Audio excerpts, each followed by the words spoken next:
My name is Charlotte Simmons. I study travel and tourism. My favourite thing about doing travel and tourism is all the people you meet. Some of the things I've learnt on this course are cabin crew, customer service and resort reps, and much more. My tutors are really nice. My cabin crew tutor, Ahmed, is really nice. He flies for British Airways.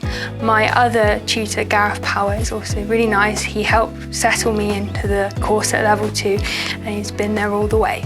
I really love my classmates. They really help make the class better. They make me look forward to coming into college.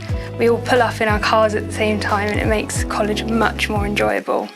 The trips I've been on, I went to Iceland in level 2 and that was really enjoyable because it was something different and something I'd never experienced before. In my opinion, I think that someone should come and study travel and tourism at the Lewes campus because it is amazing. The facilities here are really good. We go on a various different trips and not only do we have a plane mock-up, but the teachers make it really enjoyable as well.